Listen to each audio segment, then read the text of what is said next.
पंजाबी भाषा 10वीं तक पास होवे ये पहला सरकार दे विच तां सीगा लेकिन कारपोरेशन बोर्डां विच नहीं सी। बाकी जिहड़े सरकार दे अर्ध सरकारी अदारे उन्हां विच नहीं सी, उन्हां विच भी सरकार ने फैसला ले लिया कि किसी ने नौकरी लगना है तो 10वीं तक पंजाबी पहला पास होनी चाहिए तां उन्हें नौकरी मिलेगी। कैबिनेट दे विच भी असीं पास कर दिता है 3 फुट तक कोई भी अपनी मिट्टी फ्री ऑफ कॉस्ट चला चक सकदा, किसी मंजूरी की लोड़ नहीं, कोई रॉयल्टी नहीं लगनी, कोई माइनिंग पॉलिसी नहीं लगनी। उन्हां पर माइनिंग पॉलिसी खत्म कर दी है। भट्ठे वालियां नूं कोई रॉयल्टी नहीं लगेगी, कोई जाके तंग नहीं करेगा। अपनी इट्टां बनाउण वास्ते जिमीदार तो मिट्टी खरीद के जिमीदार दे पैसे दे के वो 3 फुट तक जद मर्जी चक सकते, किसी नूं कोई रोक नहीं है। म्यूनसिपल कमेटियां दे विच सीवरमैन, सफाई सेवक या कर्मचारी कंट्रैक्ट बेस ते जिहड़े लगे हुए उन्हां नूं पक्का किया जा रहा है, जिहड़े आउटसोर्स लगे हुए उन्हां नूं कंट्रैक्ट ते किया जा रहा है। ये पंजाब सरकार ने फैसला कर दिता है। पुराने बकाए पानी दे जिहड़े पिंडां दे विच खड़े सी उन्हां नूं पंजाब सरकार ने माफ़ कर दिता है। पुराने बकाए देण दी लोड़ नहीं। अगे नूं 50 रुपये फ्लैट रेट ते बिल आएगा पिंडां दे विच ते शहरां दे विच। पहलां पिंडां दे विच 160 रुपया सी, शहरां दे विच 105 रुपये तो लेके 250 रुपये तक पानी का बिल सी। हुण पिंडां ते शहरां दा फ्लैट रेट 50 रुपये बिल आएगा, पुराने बकाए माफ़ है। गवर्नमेंट दा फैसला हो गया है। नरमे दा मुआवजा जिहड़ा वो 17,000 रुपया प्रति एकड़ मिलेगा जिन्हां दी फसल 75% तो उपर खराबा होया है। लगभग 4,000 रुपया प्रति महीना किस्त ते 25,000 मकान ऐसी 25,000 लोगों को देवांगे बना के। उसका अज कैबिनेट ने फैसला कर लिया है। हैल्थ इंस्टीट्यूशन नूं अपग्रेड कीता है ते उहदे वास्ते 775 नवीं असामियां की रचना करन दा प्रस्ताव अज कैबिनेट ने सरकार ने पास कर दिता है ते 28 नवे अदारियां नूं असीं अपग्रेड कर रहे हैं। ते 3 व्हीलरां वालियां दा अगे नूं भी टैक्स माफ़ कर दिता है ते पुराना बकाया भी माफ़ कर दिता गया है। ਜਿਹੜੀਆਂ उन्हां ते जुर्माने होए सी लगभग 30,000 3 व्हीलर वाले हैं, उन्हां दे जुर्माने माफ़ करने का सरकार ने फैसला कर लिया है।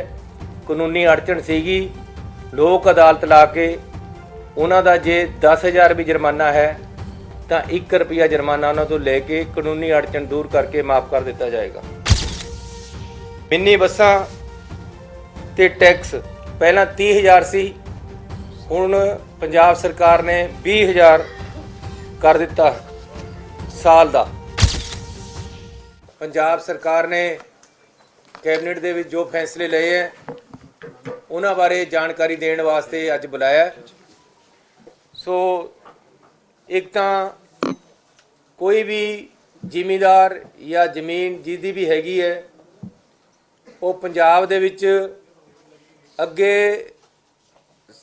साडी सरकार आ जिहड़ी हुण मौजूदा इस दे आउण तो पहलां जे कोई मिट्टी चकदा सी तां रॉयल्टी लगदी सी, रॉयल्टी वाले आ जांदे सी। हुण ये काम बिल्कुल खत्म हो गया है। कैबिनेट दे विच भी असीं पास कर दिता है 3 फुट तक कोई भी अपनी मिट्टी फ्री ऑफ कॉस्ट चला चक सकदा, किसी मंजूरी की लोड़ नहीं, कोई रॉयल्टी नहीं लगनी, कोई माइनिंग पॉलिसी नहीं लगनी। उन्हां पर माइनिंग पॉलिसी खत्म कर दी है। इस तो इलावा जिहड़े भट्ठे वाले है वो जिहड़ी जमीन विचों इट्टां बनाउंदे है उहदे पर टैक्स लगदा सी, माइनिंग की पॉलिसी लगदी सी। ऐसी उन्हां नूं माइनिंग पॉलिसी तो बाहर कर दिता है। भट्ठे वालियां नूं कोई रॉयल्टी नहीं लगेगी, कोई जाके तंग नहीं करेगा। अपनी इट्टां बनाउण वास्ते जिमीदार तो मिट्टी खरीद के जिमीदार दे पैसे दे के वो 3 फुट तक जद मर्जी चक सकते, किसी नूं कोई रोक नहीं है। ते अज भी भट्ठे वालियां ने मेरा आके एक प्रोग्राम दे विच धन्नवाद कीता है, मैनूं सन्मान भी कीता है कि पंजाब सरकार ने भट्ठे वालियां नूं बचा लिया है। ਇਹਦੇ ਨਾਲ ਇੱਟਾਂ ਵੀ ਸਸਤੀਆਂ ਹੋਣਗੀਆਂ, ਰਾਇਲਟੀ ਖਤਮ ਹੋ ਗਈ ਹੈ, ਉਹਨਾਂ ਨੂੰ ਕੋਈ ਤੰਗ ਨਹੀਂ ਕਰੇਗਾ। ਅਗਲਾ ਸਾਡਾ ਜਿਹੜਾ ਫੈਸਲਾ ਸਫਾਈ ਸੇਵਕ ਤੇ ਸੀਵਰਮੈਨ ਤੇ ਕੰਟਰੈਕਟ ਤੇ ਲੱਗੇ ਨਗਰ ਨਿਗਮਾਂ ਤੇ ਮਿਊਨਿਸਪਲ ਕਮੇਟੀਆਂ ਦੇ ਕਰਮਚਾਰੀ, ਉਹਨਾਂ ਨੂੰ ਸਰਕਾਰ ਨੇ ਰੈਗੂਲਰ ਕਰਨ ਦਾ ਫੈਸਲਾ ਕੀਤਾ ਹੈ। ਜਿਹੜੇ ਕੰਟਰੈਕਟ ਬੇਸ ਤੇ ਲੱਗੇ ਹੋਏ ਆ ਉਹਨਾਂ 'ਚ 10 ਸਾਲ ਵਾਲੀ ਸ਼ਰਤ ਨਹੀਂ ਹੋਏਗੀ। ਉਹਨਾਂ ਨੂੰ ਪਿਛਲੀ ਕੈਪਟਨ ਸਾਹਿਬ ਦੀ ਸਰਕਾਰ ਵੇਲੇ ਫੈਸਲਾ ਹੋਇਆ ਸੀ, ਉਹਨਾਂ ਨੇ ਲਾਗੂ ਨਹੀਂ ਸੀ ਕੀਤਾ। ਅਸੀਂ ਉਸ ਫੈਸਲੇ ਨੂੰ ਲਾਗੂ ਕਰ ਰਹੇ ਹਾਂ। ਮਿਊਨਿਸਪਲ ਕਮੇਟੀਆਂ ਦੇ ਵਿੱਚ ਸੀਵਰਮੈਨ, ਸਫਾਈ ਸੇਵਕ ਜਾਂ ਕਰਮਚਾਰੀ ਕੰਟਰੈਕਟ ਬੇਸ ਤੇ ਜਿਹੜੇ ਲੱਗੇ ਹੋਏ ਉਹਨਾਂ ਨੂੰ ਪੱਕਾ ਕੀਤਾ ਜਾ ਰਿਹਾ ਹੈ। ਜਿਹੜੇ ਆਊਟਸੋਰਸ ਲੱਗੇ ਹੋਏ ਉਹਨਾਂ ਨੂੰ ਕੰਟਰੈਕਟ ਤੇ ਕੀਤਾ ਜਾ ਰਿਹਾ ਹੈ। ਇਹ ਪੰਜਾਬ ਸਰਕਾਰ ਨੇ ਫੈਸਲਾ ਕਰ ਦਿੱਤਾ ਹੈ। ਮਿਊਨਿਸਪਲ ਕਮੇਟੀਆਂ ਨੇ ਮਤਾ ਪਾ ਕੇ ਭੇਜਣਾ ਹੈ, ਉਹ ਲਾਗੂ ਹੋ ਜਾਏਗਾ। ਇਸ ਕਰਕੇ ਜੇ ਕਿਸੇ ਮਿਊਨਿਸਪਲ ਕਮੇਟੀ ਨੇ ਮਤਾ ਨਹੀਂ ਪਾਇਆ, ਵੈਸੇ ਤਾਂ ਸਾਰਿਆਂ ਨੇ ਪਾ ਦਿੱਤਾ ਹੈ, ਉਹ ਆਪਣਾ ਪਾ ਕੇ ਭੇਜ ਦੇਣ। ਸਫਾਈ ਕਰਮਚਾਰੀ, ਸੀਵਰਮੈਨ, ਟਰੈਕਟਰਾਂ ਦੇ ਲੱਗੇ ਡਰਾਈਵਰ ਜਿਹੜੇ ਕੂੜਾ ਢੋਂਦੇ ਹੈ ਜਾਂ ਗੱਡੀਆਂ ਦੇ ਉੱਪਰ ਜਿਹੜੇ ਕੂੜਾ ਢੋਂਦੇ ਹੈ, ਉਹਨਾਂ ਨੂੰ ਪੱਕਾ ਕਰਨ ਦਾ ਫੈਸਲਾ ਸਰਕਾਰ ਨੇ ਕਰ ਲਿਆ। ਇਸ ਤੋਂ ਇਲਾਵਾ ਪੰਜਾਬੀ ਭਾਸ਼ਾ 10ਵੀਂ ਤੱਕ ਪਾਸ ਹੋਵੇ, ਇਹ ਪਹਿਲਾਂ ਸਰਕਾਰ ਦੇ ਵਿੱਚ ਤਾਂ ਸੀਗਾ, ਲੇਕਿਨ ਕਾਰਪੋਰੇਸ਼ਨ ਬੋਰਡਾਂ ਵਿੱਚ ਨਹੀਂ ਸੀ। ਬਾਕੀ ਜਿਹੜੇ ਸਰਕਾਰ ਦੇ ਅਰਧ ਸਰਕਾਰੀ ਅਦਾਰੇ ਉਹਨਾਂ ਵਿੱਚ ਨਹੀਂ ਸੀ।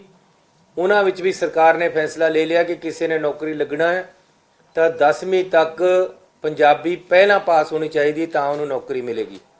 ਇਹਦੇ ਨਾਲ ਜਿਹੜੇ ਬਾਹਰ ਤੋਂ ਆ ਕੇ ਨੌਕਰੀ ਭਾਲਦੇ ਆ ਉਹਨਾਂ ਨੂੰ ਰੋਕ ਕੇ ਪੰਜਾਬੀਆਂ ਨੂੰ ਹੀ ਨੌਕਰੀ ਮਿਲੇਗੀ। ਪਾਣੀ ਦੇ ਏਰੀਆ ਪਿੰਡਾਂ ਦੇ ਵਿੱਚ ਤੇ ਸ਼ਹਿਰਾਂ ਦੇ ਵਿੱਚ ਨੋਟੀਫਿਕੇਸ਼ਨ ਹੋ ਗਈ ਸੀ। ਪਿੰਡਾਂ ਦੇ ਵਿੱਚ ਕਨਫਿਊਜ਼ਨ ਸੀਗੀ, ਅਸੀਂ ਕਲੀਅਰ ਕਰ ਦਿੱਤਾ ਹੈ ਕੈਬਨਿਟ ਦੇ ਵਿੱਚ ਕਿ ਪੁਰਾਣੇ ਬਕਾਏ ਪਾਣੀ ਦੇ ਜਿਹੜੇ ਪਿੰਡਾਂ ਦੇ ਵਿੱਚ ਖੜੇ ਸੀ ਉਹਨਾਂ ਨੂੰ ਪੰਜਾਬ ਸਰਕਾਰ ਨੇ ਮਾਫ ਕਰ ਦਿੱਤਾ ਹੈ। ਪੁਰਾਣੇ ਬਕਾਏ ਦੇਣ ਦੀ ਲੋੜ ਨਹੀਂ। ਅੱਗੇ ਨੂੰ 50 ਰੁਪਏ ਫਲੈਟ ਰੇਟ ਤੇ ਬਿੱਲ ਆਏਗਾ ਪਿੰਡਾਂ ਦੇ ਵਿੱਚ ਤੇ ਸ਼ਹਿਰਾਂ ਦੇ ਵਿੱਚ। ਪਹਿਲਾਂ ਪਿੰਡਾਂ ਦੇ ਵਿੱਚ 160 ਰੁਪਇਆ ਸੀ, ਸ਼ਹਿਰਾਂ ਦੇ ਵਿੱਚ 105 ਰੁਪਏ ਤੋਂ ਲੈ ਕੇ 250 ਰੁਪਏ ਤੱਕ ਪਾਣੀ ਦਾ ਬਿੱਲ ਸੀ। ਹੁਣ ਪਿੰਡਾਂ ਤੇ ਸ਼ਹਿਰਾਂ ਦਾ ਫਲੈਟ ਰੇਟ 50 ਰੁਪਏ ਬਿੱਲ ਆਏਗਾ, ਪੁਰਾਣੇ ਬਕਾਏ ਮਾਫ ਹੈ। ਜਿਹੜੀ ਨਰਮੇ ਦੀ ਫਸਲ ਦਾ ਨੁਕਸਾਨ ਹੋਇਆ ਉਹਦਾ ਪੰਜਾਬ ਸਰਕਾਰ ਨੇ 12,000 ਰੁਪਇਆ ਮੁਆਵਜ਼ਾ ਭੇਜਿਆ ਹੈ। ਕਿਸਾਨਾਂ ਦਾ ਐਜੀਟੇਸ਼ਨ ਚੱਲ ਰਿਹਾ ਸੀ। ਉਗਰਾਹਾਂ ਗਰੁੱਪ ਤੇ ਦੂਸਰੇ ਕਿਸਾਨ ਸਾਡੇ ਨਾਲ ਆਏ ਸੀ ਮਿਲਣ। ਅਸੀਂ ਫੈਸਲਾ ਕੀਤਾ ਸੀ ਉਹਨਾਂ ਦੇ ਨਾਲ ਕਿ ਅਸੀਂ 17,000 ਰੁਪਇਆ ਜਿਹੜਾ ਮੁਆਵਜ਼ਾ ਕਰ ਦਾਂਗੇ। ਕੈਬਨਿਟ ਨੇ ਕਲੀਅਰ ਕਰ ਦਿੱਤਾ ਹੈ। 12,000 ਡੀਸੀਆਂ ਕੋਲ ਚਲੇ ਗਿਆ, 5-5 ਅਸੀਂ ਹੋਰ ਭੇਜਾਂਗੇ। ਕੈਬਨਿਟ ਦਾ ਫੈਸਲਾ ਹੋ ਗਿਆ ਹੈ। ਨਰਮੇ ਦਾ ਮੁਆਵਜ਼ਾ ਜਿਹੜਾ ਉਹ 17,000 ਰੁਪਇਆ ਪ੍ਰਤੀ ਏਕੜ ਮਿਲੇਗਾ ਜਿਨ੍ਹਾਂ ਦੀ ਫਸਲ 75% ਤੋਂ ਉੱਪਰ ਖਰਾਬਾ ਹੋਇਆ ਹੈ।